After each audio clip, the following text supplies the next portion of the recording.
उपचारित कर बुआई करें।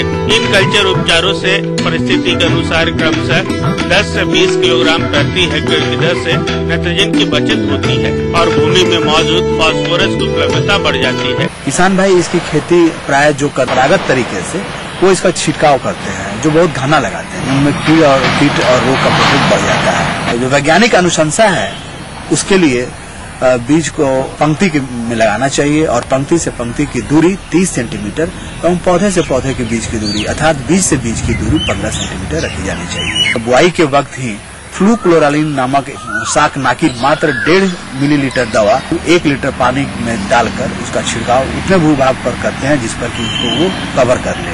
कम से कम 25 दिन तक कोई भी खरपतवार नहीं निकलते हैं और करीब 15 से 20 दिन तक हमें हल्की नमी बनाए रखनी चाहिए। फसल की 20 से 25 दिन की अवस्था तक खेत को फालतू पौधे से मुक्त रखें। इसके लिए फालतू पौधे उखाड़ कर चारे के काम में ले लेवे तथा पौधे से पौधे की दूरी 10 सेंटीमीटर बरकरार रखते हुए एक स्थान पर एक ही स्वस्थ पौधा रखें। 25 से 30 दिन के बाद खरपतवार एक बार अवश्य निकाल देना चाहिए।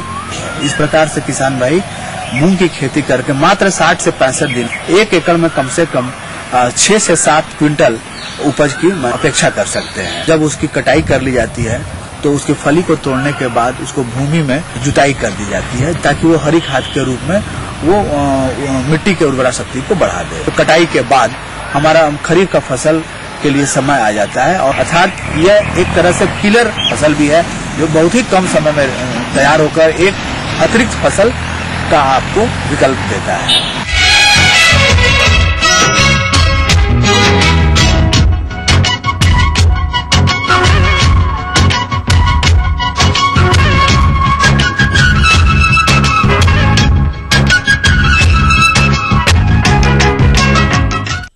फलोद्यानिकी के अंतर्गत यदि अमरूद की बात करें तो इसकी बागवानी हमारे प्रदेश के सभी क्षेत्रों में देखने को मिलती है, जिससे बागवान भाई अच्छा लाभ भी कमाते हैं। इसी लाभ को ध्यान में रखकर जो बागवान भाई बरसात के मौसम में फल न लेकर जाड़े के मौसम में फल लेना चाहते हैं तो उनके लिए इस समय अमरूद के बाग में कुछ सामयिक शस्य कार्यों को करना आवश्यक है, जैसे खरपतवार नियंत्रण, सिंचाई, अनावश्यक टहनियों की कटाई छटाई, फल नियंत्रण के लिए यूरिया का छिड़काव तथा पौध सुरक्षा इत्यादि।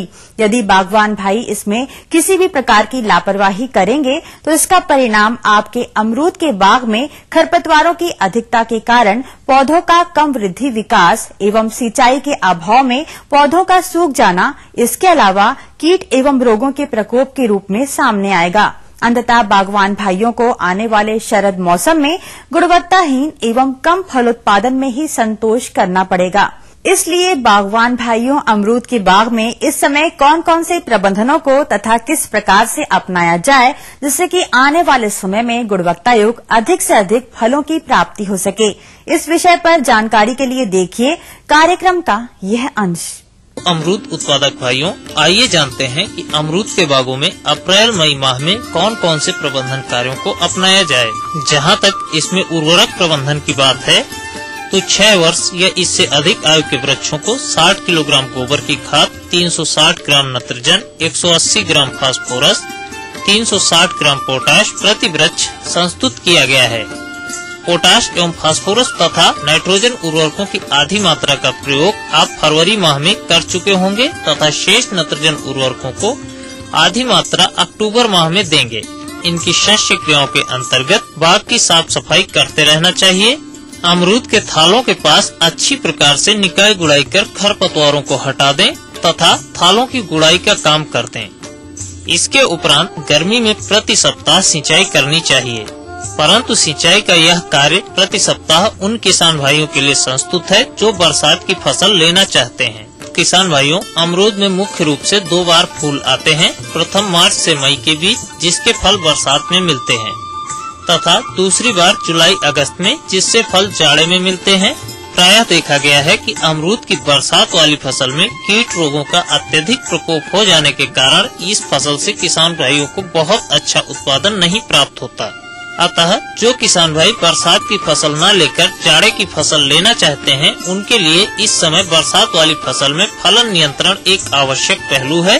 अतः वर्षा ऋतु की फलत को रोकने के लिए फलों के टिकाव के बाद हाथ से तोड़े जा सकते हैं, परंतु यह व्यवहारिक रूप से संभव नहीं है। अतः फलन नियंत्रण हेतु अप्रैल से वर्षा शुरू होने तक पौधों की सिंचाई रोक देने से बहुत से फल एवं फूल गर्म हवा एवं मृदा नमी में कमी के कारण गिर जाते हैं, जिससे वर्षा ऋतु में फलत न के बराबर आती है।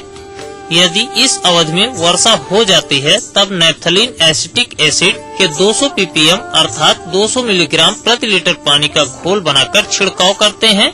ऐसा करने से यदि 50% फल आ भी गए हों तब भी फल नहीं टिकते और जाड़े की फसल अच्छी मिलती है।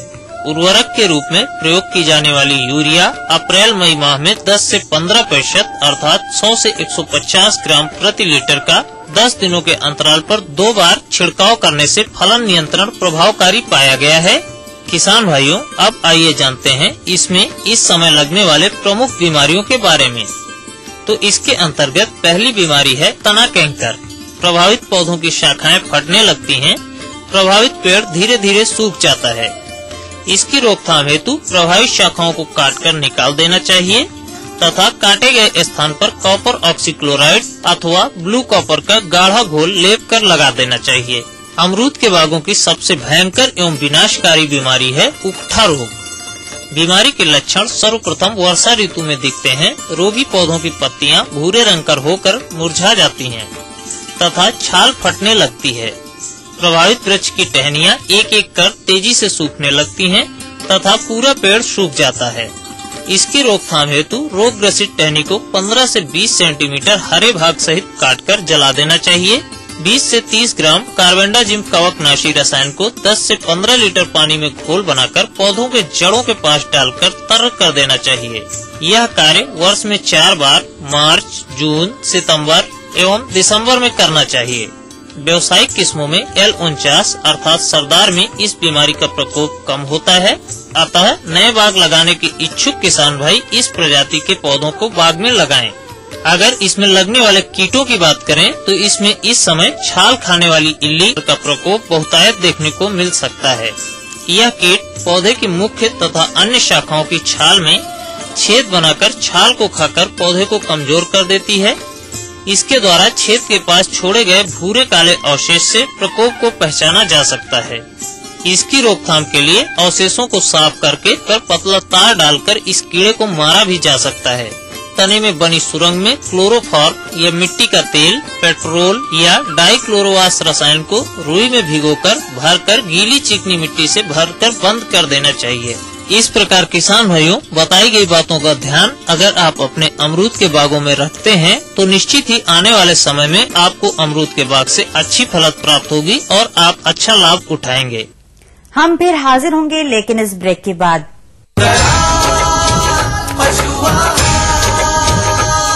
असली भरोसेमंद दयाल पशु आहार, दूध दमदार, आप शानदार।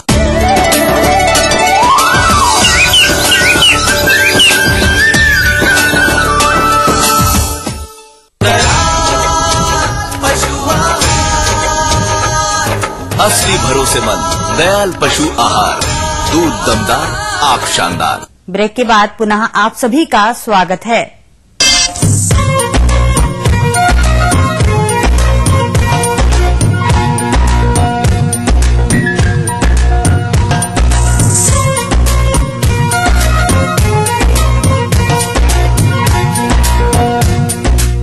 हमारे प्रदेश में सूकर पालन सह व्यवसाय अपनाने वाले किसानों की संख्या दिन प्रतिदिन बढ़ती जा रही है, जिसे छोटे स्तर से लेकर बड़े स्तर पर अपनाया गया है, क्योंकि यह एक ऐसा पशु है जिनका यदि उचित देखरेख किया जाए तो किसी भी बीमारी या अन्य किसी समस्या की संभावना कम रहती है।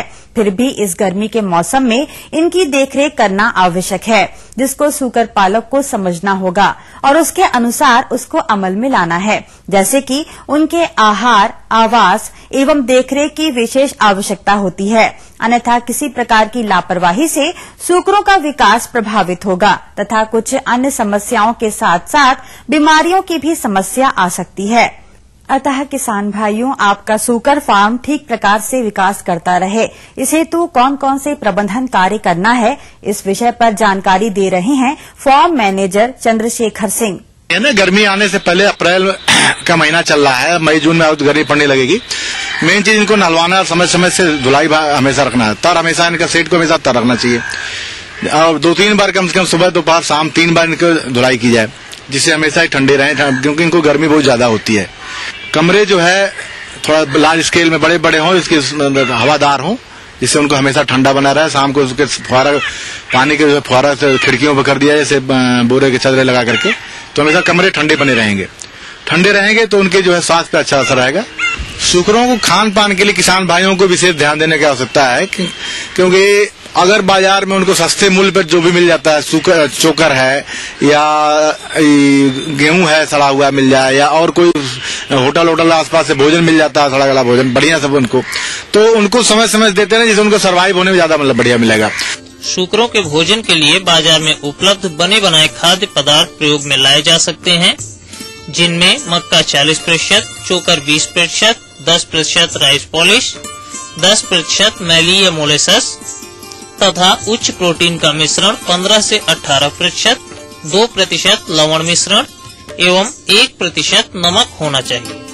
लगभग 45 किलोग्राम शरीर भार वाले सूकर को 1.5 किलोग्राम राशन प्रतिदिन दिया जाना चाहिए। इसके अलावा सूकरों को घरों, होटलों, हॉस्टलों तथा मेसों से बचा भोजन की जूठन सूकरों को खिला सकते हैं। इन अप्रचलित खाद्य पदार्थों को खिलाने से सूकर पालन व्यवसाय काफी सस्ता हो जाता है।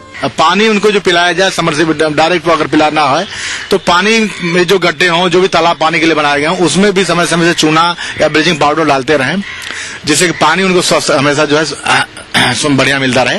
सूकरों में जो खुरपका मुफका जो रोग हो जाता है, उनके मुंह में सर्वप्रथम जो है लक्षण दिखाई देता है कि मुंह में छाले पड़ जाते हैं और पैरों में छाले पड़ने लगते हैं दोनों, क्योंकि पैर में छाले पड़ेंगे तो मुंह सूंघती हैं तो मुंह में भी पड़ जाता है। अब उनको सबसे पहला जो है प्रिकॉशन है कि उनको अलग करते हैं पहले तो, और अलग करके उनकी फिटकरी से या उसके पोटाश से धुलाई करें।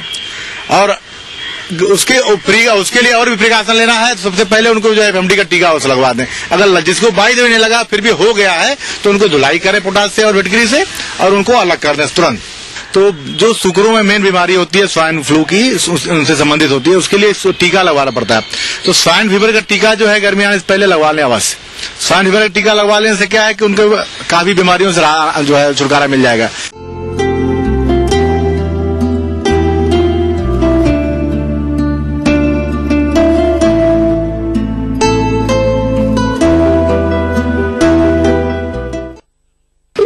अन्नदाता आपके लिए कार्यक्रम में आप सभी किसान भाइयों का स्वागत है।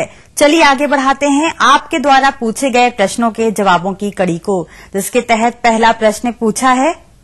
ग्राम माधोपुर, जिला सीवान के कृषक छोटन लाल जी ने अपना अन्नदाता की निःशुल्क फोन संपर्क सेवा के माध्यम से हमें बताया कि आप नाडप कंपोस्ट खाद तैयार करना चाहते हैं। इस बारे में गड्ढा बनाने और खाद तैयार करने की विधि के बारे में विस्तृत जानकारी चाहते हैं। तो छोटन जी, इसे तो देखिए कार्यक्रम की प्रस्तुति। नाडप कंपोस्ट बनाने का एक नया विकसित तरीका है। ढेर लगे गोबर के एक ही जगह कई दिनों पड़े रहने से गोबर सकेंद्रीय हो जाता है और खेत में ये कंपोस्ट शीघ्रता से अपने अवयव दे पाता है। खेतों की मिट्टी में उर्वरा शक्ति बढ़ाने हेतु कंपोस्ट की विधि को श्री नामदेव राव पठारी पांडे ने इस सेकेंद्रीय खाद के बनाने के तरीके को विकसित किया था। इस कारण इस कंपोस्ट को नाडप कंपोस्ट के नाम से भी कहा जाता है। आइए बात करते हैं टैंक बनाने की विधि पर। नाडप कंपोस्ट का टैंक बनाने की भूमि समतल तथा जल भराव की समस्या से ग्रसित न हो। टैंक के निर्माण हेतु टैंक की आंतरिक माप 10 फीट लंबी, 6 फीट चौड़ी और 3 फीट गहरी रखनी चाहिए। इस प्रकार टैंक का आयतन 180 घन फीट हो जाता है। टैंक की दीवार 9 इंच चौड़ी रखनी चाहिए। दीवार को बनाने में विशेष बात यह है कि बीच बीच में यथास्थान छेद छोड़ दिए जाए, जिससे कि टैंक में वायु का आगमन बना रहे और खाद्य सामग्री आसानी से पक सके।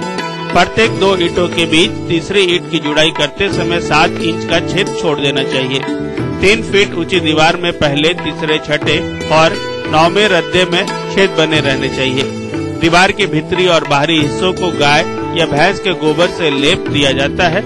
इस तैयार टैंक को सूखने देना चाहिए। इस प्रकार बने टैंक में नाडप खाद बनाने के लिए मुख्य रूप से 4 चीजों की आवश्यकता पड़ती है।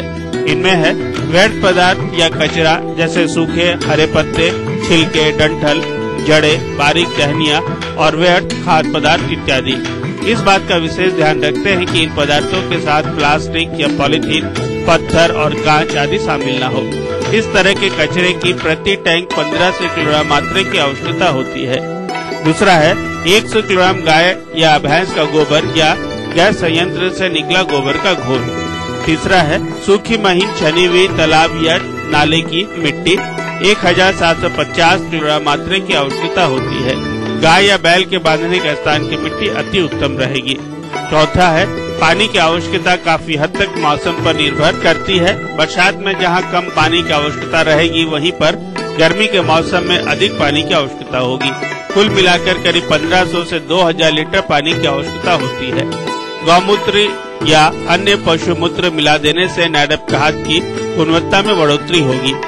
अब ये बात करते हैं टैंक के भरने पर। किसान भाई, टैंक भरते समय विशेष ध्यान देना चाहिए कि इसके भरने की प्रक्रिया एक ही दिन में समाप्त हो जाए। टैंक भरने का क्रम इस प्रकार होना चाहिए। पहली परत व्यर्थ पदार्थों की 6 इंच की ऊंचाई तक भरते हैं। इस प्रकार व्यर्थ पदार्थों की 30 घन फुट में लगभग 1 क्विंटल की जरूरत होती है। दूसरी परत गोबर के घोल की होती है। इसके लिए 150 लीटर पानी में 4 किलोग्राम गोबर अथवा बायोगैस संयंत्र से प्राप्त गोबर के घोल की 2.5 गुना ज्यादा मात्रा प्रयोग में लाते हैं। इस घोल को व्यर्थ पदार्थों द्वारा निर्मित पहली परत पर अच्छी तरह से भीगने देना चाहिए। तीसरी परत छनी हुई सूखी मिट्टी की प्रति परत आधा इंच मोटी दूसरी परत के ऊपर बिछाकर समतल कर देते हैं। चौथी परत, इस परत को वास्तव में परत न कहकर पानी के छींटे कह सकते हैं। यह इसलिए आवश्यक है कि टैंक में लगाई गई परतें ठीक से बैठ जाए। इस क्रम को क्रमशः टैंक के पूरा भरने तक दोहराते हैं। प्राय देखा गया है कि 10 या 12 परतों में गड्ढा भर जाता है। टैंक भर जाने के बाद अंत में 2.5 फुट ऊंचा झोपड़ी नुमा आकार में भराई करते हैं। इस प्रकार टैंक भर जाने के बाद इसकी गोबर और गीली मिट्टी के मिश्रण से लेप कर देते हैं। यदि नैडप कंपोस्ट की गुणवत्ता में अधिक वृद्धि करती है तो आधा इंच मिट्टी की परत के ऊपर 1.5 किलोग्राम जिप्सम और 1.5 किलोग्राम रॉक फॉस्फेट और 1 किलोग्राम यूरिया का मिश्रण बनाकर 100 ग्राम प्रति परत बिखेरते जाते हैं। टैंक भरने के 60 से 70 दिन बाद राइजोबियम और पीएसबी कल्चर और एजोटोबैक्टर का कल्चर बनाकर मिश्रण को छेदों द्वारा प्रविष्ट करा देते हैं।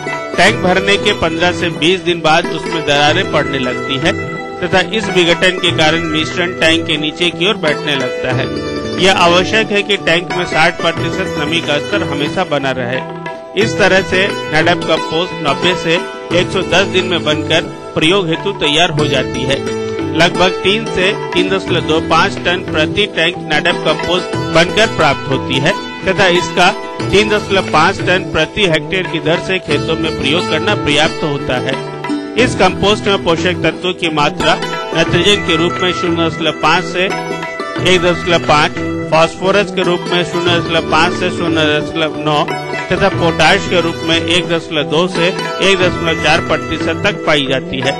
नैडप टैंक 10 वर्ष तक अपनी पूरी क्षमता से कंपोस्ट बनाने में सक्षम रहता है। दूसरे प्रश्न के माध्यम से जानने की इच्छा जाहिर की है। ग्राम नामकुम, जिला रांची के कृषक प्रकाश कुमार जी ने अपना अनुदान निःशुल्क फोन संपर्क सेवा के माध्यम से हमें बताया कि आप पशुपालन व्यवसाय विगत कई वर्षों से करते आ रहे हैं। अब आप ओसर बछड़े एवं बाछियों का प्रबंधन किस प्रकार किया जाए, इस पर जानकारी चाहते हैं। तो प्रकाश जी, आपकी जानकारी के लिए प्रस्तुत है कार्यक्रम का यह अंश। जब छोटे बच्चे दूध पीते हैं अर्थात 6 माह की उम्र तक नर व मादा बच्चों को एक साथ रखते हैं। इसके बाद उनकी अच्छी वृद्धि के लिए अलग अलग बाड़ों में कर देते हैं। अब आइए बात करते हैं बछियों एवं पड़ियों के पालने के तरीके पर। बाड़ा विधि। इस विधि में बछियों एवं पड़ियों को बाड़ा में रखते हैं जिसमें पर्याप्त छाया आदि की व्यवस्था रखते हैं। खाने में बरसीम, लूसर्न, लोबिया इत्यादि प्रोटीन युक्त चारे देते हैं। इसके अलावा इनको 18% प्रोटीन एवं 60 से 70% तक कुल पाच्य पोषक तत्व युक्त दाना देते रहते हैं। दाने की मात्रा को एक तालिका के अनुसार देते हैं जो इस प्रकार है।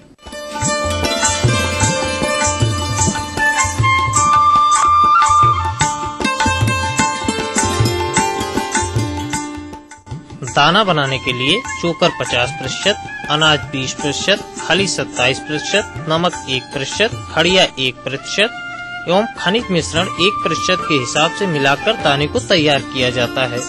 बछिया लगभग 18 से 30 माह में एवं पड़िया लगभग 36 माह में गर्भवती हो जाती है। इसके लिए गाभिन होने से ब्याने तक 1.5 किलोग्राम दाना प्रतिदिन अतिरिक्त देना चाहिए। गाभिन होने से बच्चा देने तक के बीच जो भी खिलाई की जाती है उसे स्टीमिंग अप कहते हैं और यह बच्चे के गर्भ में विकास, दुग्ध उत्पादन को बढ़ाता है। बच्चा देने एवं प्रजनन की आयु। एक अच्छी दशा में पाली गई बछिया 2 से 2.5 वर्ष एवं पड़िया 2.5 से 3 वर्ष में पहली बार गर्भ धारण करती है तथा प्रथम बार बछिया 3 से 3.5 वर्ष व पड़िया 3.5 से 4 वर्ष में बच्चा देती है। यह बात उनकी प्रजाति, खिलाई पिलाई, पालने के ढंग आदि पर निर्भर करती है। अगला महत्वपूर्ण बिंदु है बछिया अथवा पड़िया को प्रशिक्षित करना। चूँकि बछिया अथवा पड़िया अपने जीवन में प्रथम बार गर्भ धारण करती है, इसके लिए उनसे दूध प्राप्त करने के लिए प्रशिक्षित करना चाहिए, जैसे पूर्व में ही थनों को धोना, थनों पर हाथ फेरना इत्यादि। अन्यथा पशु अड़ियल स्वभाव का रहता है तथा उसमें पालतूपन नहीं आता। जब बछिया अथवा पड़िया को चारागाह विधि से पालते हैं तो उनको किसी तरह के व्यायाम की आवश्यकता नहीं होती, परंतु यदि इनको बाड़ा विधि में पाला गया है तो पशु को अच्छी भूख एवं पाचन तंत्र दुरुस्त रखने के लिए थोड़ा व्यायाम आवश्यक है। इसके लिए बाड़ा में थोड़ा खुला स्थान छोड़ना चाहिए जिससे बछिया अथवा पड़िया आसानी से घूम फिर सके। अब आइए बात करते हैं इन बछियों में लगने वाले परजीवियों की।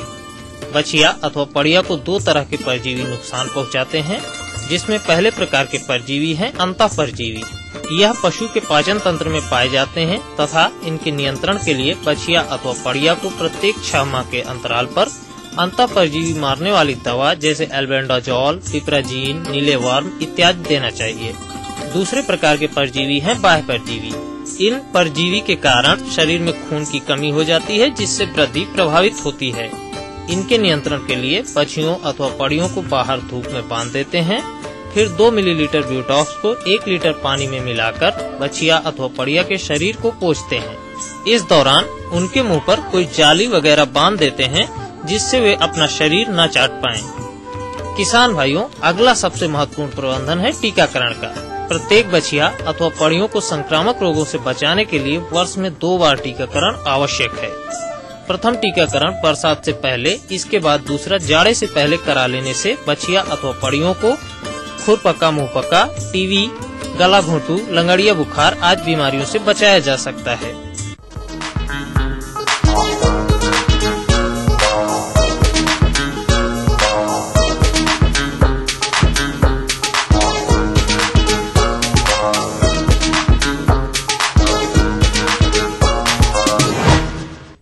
आइए देखते हैं प्रदेश के विभिन्न मंडियों के कृषि उत्पाद के भाव।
अब वक्त हो चला है आपसे विदा लेने का।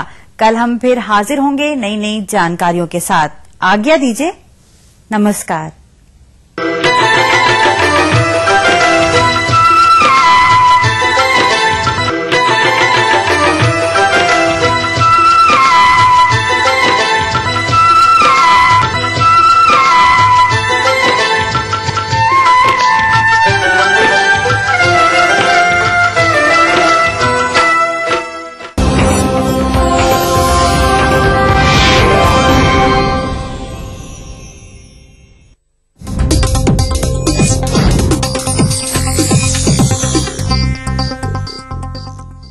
इस न्यूज के सह प्रायोजक हैं Everlight Realcon infrastructure limited, Dhanbad, Jharkhand. Desh Bhagat university, Punjab, your freedom to grow. CRI Pumps, pumping trust worldwide.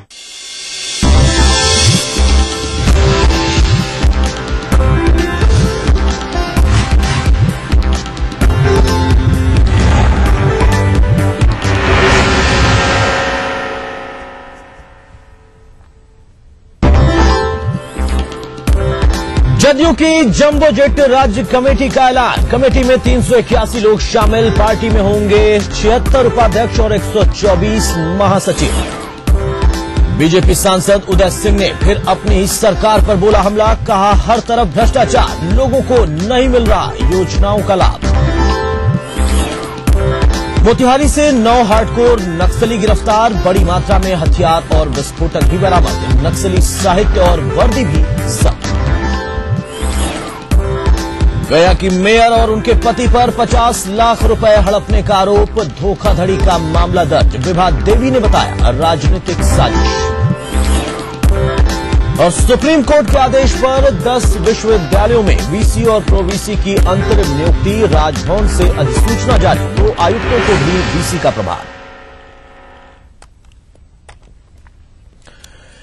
नमस्कार, अपना बिहार में आप सभी दर्शकों का स्वागत है। मैं हूं अतुल सिंह। इस वक्त बड़ी खबर आ रही है छपरा से, जहां पर पीएनबी बैंक में लूट जो हुई थी उस घटना का पर्दाफाश हुआ है, खुलासा हुआ है और एसपी सुजीत कुमार को सफलता मिली है। लगातार उन लोगों की कोशिश का नतीजा कि इस पूरे घटनाक्रम में 10 लाख रुपए समेत अपराधियों की गिरफ्तारी हुई है। एक अपराधी को छपरा पुलिस ने गुरुवार को गिरफ्तार किया था। हालांकि ये गिरफ्तारी गुरुवार को हुई थी, लेकिन इसका खुलासा अब हुआ। पुलिस ने गोपनीयता बरती थी। यहां पर छानबीन के लिए, जांच के लिए आगे और लोगों को और अपराधियों को पकड़ने की कोशिश के लिए, लेकिन फिलहाल मीडिया तक ये खबर पहुंची और पीएनबी से ये पैसा लूटा गया था। एक बड़ी लूट, छपरा कह सकते हैं कि बिहार की सबसे बड़ी लूट छपरा में अंजाम दी गई थी। और इस पूरे घटनाक्रम में फिलहाल एक अपराधी पुलिस की गिरफ्त में है। पैसे में 10 लाख रुपए फिलहाल अभी बरामद हुए हैं, लेकिन आगे भी कार्रवाई तेजी से जारी है।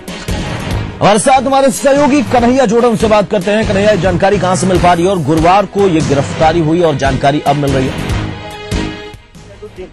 ये पूरे बिहार का एक सबसे बड़ा लूट का मामला था और कहीं ना कहीं मुख्यालय इस पूरे मामले पे गंभीर बना हुआ था और लगातार छपरा एसपी खुद इस मामले की पूरी तरीके से जांच कर रहे थे। लगातार छापेमारी छपरा के कई गांवों में की जा रही थी। एक गिरफ्तारी भी हुई, का सिपाही था। और मैं आपको बता दूं कि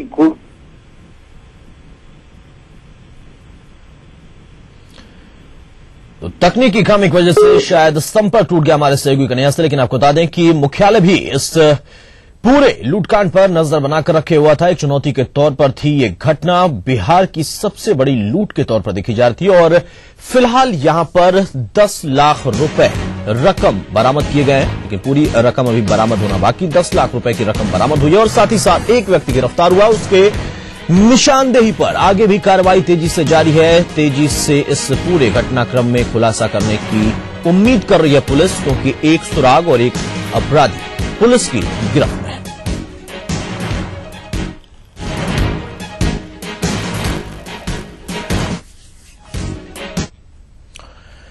आगे बढ़ते हैं। मोतिहारी पुलिस ने लखौरा थाना क्षेत्र से 9 हार्डकोर नक्सलियों को गिरफ्तार किया है। इनके पास से पुलिस ने हथियारों का जखीरा बरामद किया है। बरामद हथियारों में 5 बंदूक, 3 पिस्टल, 41 कारतूस, सिलेंडर बम और बारूद शामिल है। इसके अलावा इनके पास से नक्सली साहित्य, पुलिस की वर्दी, बेल्ट सहित कई अन्य सामानों को भी जब्त किया गया। एसपी ने बताया कि सभी गिरफ्तार हार्डकोर नक्सली हैं और किसी घटना को अंजाम देने के लिए ये इकट्ठा हुए थे।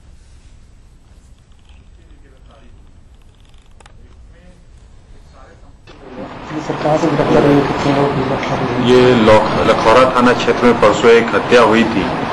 उसमें बताया जा रहा था कि नक्सल संगठन नहीं ज्वाइन करने के कारण बताकर एक व्यक्ति की हत्या की गई है। कुछ स्पेसिफिक इनपुट्स हम लोग को मिले थे, जिससे पता चला कि वहां का जमीन का विवाद है। 2 गुट हैं, जो कि पहले 1 गुट हुआ करता था, उस पर अवैध कब्जा किया हुआ था और उसी में वर्चस्व को लेकर हत्या की गई थी। अभी इधर पटना पुलिस राजधानी में अवैध शराब के धंधे पर रोक की आड़ में गुंडागर्दी पर उतर चुकी है। शुक्रवार शाम सचिवालय थाना क्षेत्र के हड़ताली मोड़ के पास शराब दुकान की चेकिंग के नाम पर सादे लिबास में आए पुलिसकर्मियों ने जमकर मारपीट की। मारपीट की इस घटना में आम लोगों के अलावा